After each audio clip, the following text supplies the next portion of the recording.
3D platformers. There are so many of them about these days, but back in the mid-90s there wasn't much choice. One of the earlier 3D platforming titles was Croc. No, not that foul-looking footwear. I'm talking about Croc, the Legend of the Gobbos, for PlayStation, Saturn, and PC. Exploding onto our CRT screens in '97, this game was most loved by everyone who played it at the time. I wasn't one of these peeps. In fact, I've never played it until last week, so I hold no nostalgic value over this game whatsoever. So coming from this perspective, I'm going to ask the question, has Croc aged well? So let's find out. I just want to point out before I continue that I'm going to be playing the Saturn version here, but I've been told it's not much different from the PS and the PC versions. So let's briefly go over the history of Croc, just in case some viewers don't know. Croc was developed by these guys, Argonaut, who you know famously developed this game. Croc was originally pitched as a Yoshi game, but Nintendo shot them down. So Argonaut retooled it into this game here, Croc. Simple. So without further ado, let's pop this game into the Saturn. Wait. What?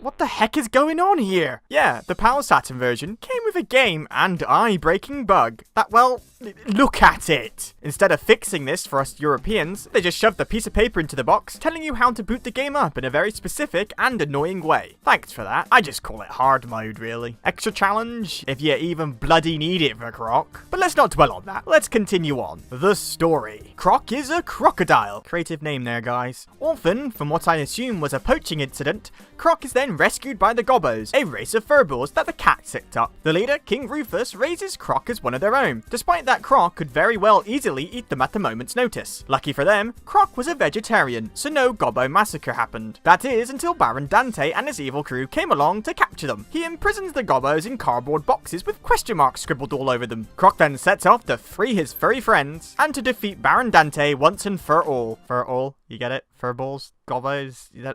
Never mind. Croc is your basic run-of-the-mill 3D platformer. You run, jump, stomp, spin, attack your way through various themed worlds, collecting crap and defeating evil villains. It's nothing really special, but then again, for back in '97 when there was hardly any of these types of games around, you can't really complain. It's simple, and it works. However, because it's one of the earlier 3D platformers, the developers decided that tank controls and an extremely dodgy camera was a great idea. Oh boy. Yes, Croc controls, well, like a tank made out of cheese. Now, lucky for me, I was brought up with tank controls, so this isn't a real issue. However, it's still not that great of a control setup, and it shows. It takes forever to get Croc into the position you want him to face for that next tricky jump. And let me tell you, there is a lot of tricky platforming in this game, and even using the Saturn's analog pad doesn't help one stinking bit. Actually, somehow it makes it feel worse. Croc, turn your Croc-like arse around.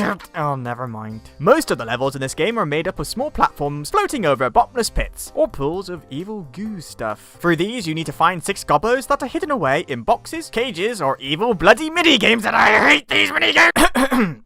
Also scattered through these levels are crystals. Some of them are coloured and some of them are clear. Collecting all the coloured crystals opens this here door, where the final Gobbo is waiting for you, usually hidden behind an evil bloody minigame. Excuse me. The clear crystals act as your hit points, a la Sonic the Hedgehog. Getting hit loses all your collected shinies, then getting hit again will result in your death. But honestly, you're most likely going to die if you keep falling into the void over and over and over and over and over and over, and you get the point. Once you've collected what you want, you then run over to this here gon, smash it with your tail to be then shrunk down by a bird. Cue score tally, and then cue the next level. There is also boss stages where the main goal is just to get to the end, watch a cute little cutscene, and then fight an enlarged critter. The bosses aren't anything special, and are on the side of being a little bit too easy. I mean, look at here. I'm just like staying in the same place, bouncing up and down, and yeah.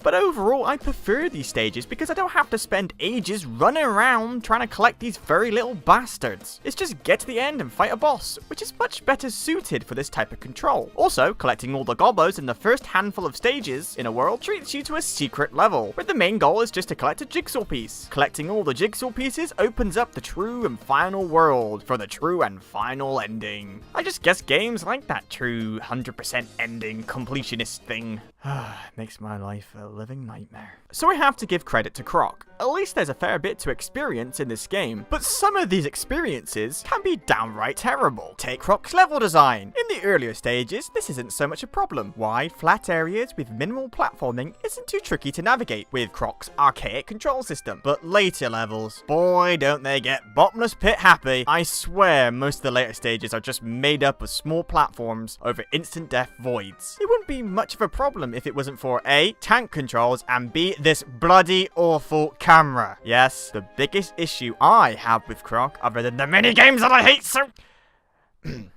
is this camera. This camera sucks. Totally, utterly sucks. It's one of the worst 3D cameras I've ever witnessed. It gets stuck on walls. Half the time it just prefers to look at Croc's annoying face. And when you jump in, it just loves to pan upwards, so you can't see where you're about to bloody land. This makes platforming a complete chore. This single-handedly ruins the game for me. The amount of unfair deaths I've had due to this camera must be in the hundreds. It's that bad. If you're going to have a game where the main ingredient for your gameplay is jumping on teeny tiny platforms over bottomless pits, you better make sure that your controls and camera are spot on. And Croc, well, no.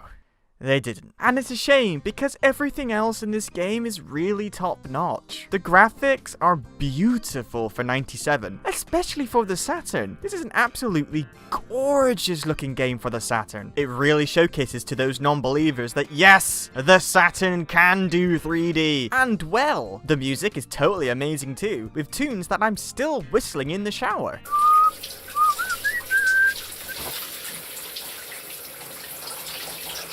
Doing it. The little cutscenes that they show before the boss have such a lovely mid-90s charm to them that it's just too hard not to love. It's great seeing them being rendered in real time and not that crap early CGI look that most of the games had going at the time. There is lots of sheer brilliance in this game, and then they go and ruin it all with tank controls and a camera that's being operated by a drunk Bristolian pirate. And it really upsets me, because this could be a great game. It could be a game I could revisit from time to time. But those two big giant factors and those bloody annoying mini— Okay, Joel, that's getting old now, but seriously, fuck that minigame. Fuck it to the moon and back. And while I'm here, also fuck these platforms. I died so many times on this section. Ugh, just looking back at it makes me mad. Sorry, where was I? Oh yeah, disappointment. That really sums up Croc for me. Disappointment. After being told by countless people of how amazing Croc is, I'm afraid to say I just don't agree with them. But hey, if you love Croc and have fond memories, then great. I'm sure if I played this back in the day, I would have possibly loved it too. But playing it now, well, sadly I don't. And that answers my question. Has Croc aged well? And to that I say, no.